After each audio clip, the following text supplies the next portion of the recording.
একদিন বিশ্বনবী বললেন, বান্দার কোনো হক আল্লাহ কোনোদিন ছেড়ে দেয় না। আল্লাহর হক আল্লাহ মাফ করে, বান্দার হকের মাফ নাই।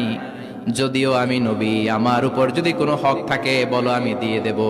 কোন সাহাবী দাঁড়ায় না। এক সাহাবী দাঁড়িয়ে বলল, নবী, যুদ্ধের ময়দানে চাবুক চালানোর সময়, লাঠি চালানোর সময় এক কাফেরকে মারতে যে আপনার লাঠির বাড়ি আমার পিঠের মধ্যে পড়েছে। আপনি যেহেতু এই কেসাসটা আদায় করতে চান, আপনার পিঠে আমি লাঠির বাড়ি মেরে এটারে শোধবোধ করে দিতে চাই। সাইয়েদনা ওমরে ফারুক হাতের জামা এরকম পড়তে শুরু করছে, আয় এদিকে আয়, তোরে শোধবোধ করাই। বিশ্বনবী বললেন, ওমর রাখো, এটা বান্দার হক, মিটাতে দাও। বিশ্বনবী বললেন, আসো, তুমি এসে আমার পিঠে লাঠি দিয়ে চাবুক দিয়ে বাড়ি মারো। সাহাবী বলে, ও নবী, তখন দুর্ভিক্ষের সময়ের যুদ্ধ ছিল, আমাদের গায়ে জামা ছিল না। যখন আপনি আমার চাবুকটা পিঠের মধ্যে মেরেছেন, আমার পিঠে তখন জামা ছিল না। আপনি যদি যথা নিয়মে কেসাসটা আদায় করতে চান, আপনার জামাটা খুলেন, খালি পিঠের মধ্যে বাড়িটা মারিস। এবার আর ওমরে ফারুককে ধরে কে? এদিকে আয়, তোরে দেখাইতেছে। বিশ্বনবী বললেন, ওমর থামো, মারতে দাও। বিশ্বনবী উনার জুব্বাটা উপরের দিকে উঠালেন, পিঠের মধ্যে বাড়ি দেওয়ার জন্য ওই সাহাবীকে ডাকলেন। ওই সাহাবী বিশ্বনবীকে পিছন দিক থেকে জড়িয়ে ধরে ওই মোহরে নবুয়তের মধ্যে চুমু দিয়ে ফেলেছে। সাহাবী বললেন, নবী গো, এই নাটক করার জন্য আপনি আমারে মাফ করে দিয়েন। আপনি বিশ্বনবী, উদম গায়ে আপনারে দেখা যায় না, খালি গায়ে আপনারে দেখা যায় না। শুনেছি আপনার পিঠের মধ্যে মোহরে নবুয়ত আছে। অনেক দিনের সাধনা, জল্পনা কল্পনা, আপনার মোহরে নবুয়তে আমার ঠোঁটটা আমি লাগাবো। আপনার মোহরে নবুয়তের মধ্যে আমার ঠোঁটটা লাগিয়ে আমার ঠোঁটটারে আমি জাহান্নাম থেকে পরিত্রাণ করাবো। এজন্য প্ল্যান প্রোগ্রাম করে এতক্ষণ আপনার জামাটা খুলতে বলেছি। আপনার উপরে আমার কোনো হক নাই। আমার আব্বা মা, আমার সম্পদ, আমার জীবন আপনার জন্য কোরবান গো নবী। বিশ্বনবীর পিঠে বাম দিকে খাতামুন নবুওয়া ছিল, মাহরে নবুওয়া। কোন বর্ণনা এসেছে উনি এই মাহরে নবুওয়াত দিয়ে পিছন দিকে দেখতেন।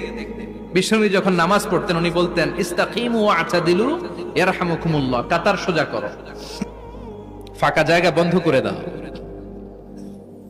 কারণ আমি সামনে যেমনি দেখি পেছনেও তেমনি দেখি।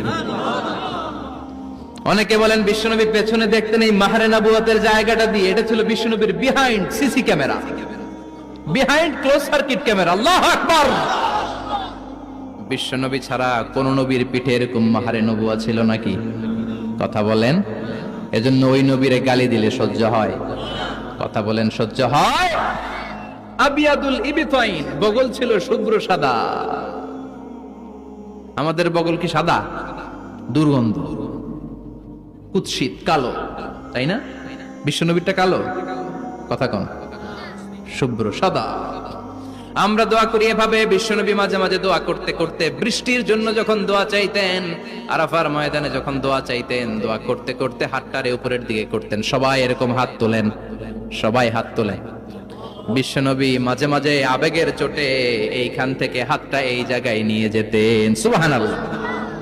বিশ্বনবী যখন হাত আবেগের চোটে উপরের দিকে উঠাতেন, বিশ্বনবীর বগল দেখা যেত। সাহাবারা বলতেন, হাত্তা ইউরা বায়াদু ইবতাইহি, এই সুযোগে আমরা দেখতাম উনার বগলটা ধবধবে সাদা, কোনো দাগ ছিল না। মুস্তাওয়াল জাবিন, প্রশস্ত ললাট ছিল। আসাম্মুল আনফ, খাড়া নাক ছিল। বিশ্বনবীর নাক কিন্তু বোচা ছিল না। এরকম চ্যাপটা নাকরে আপনারা কোম্পানিগঞ্জে কি বলেন? সাকমা কি নাক? হ্যাঁ, বুসা, নাক বুসা বা বোচা।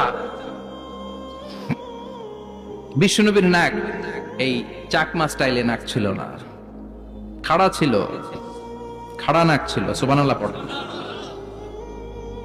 মুফাল্লিজুল আসনান, দাঁতগুলো ছিল পরিপাটি। বিশ্বনবীর দাঁতের দিকে তাকালে, বিশ্বনবীর হাসির দিকে তাকালে মনে হতো হাসিতে যেন মুক্তা ঝরে।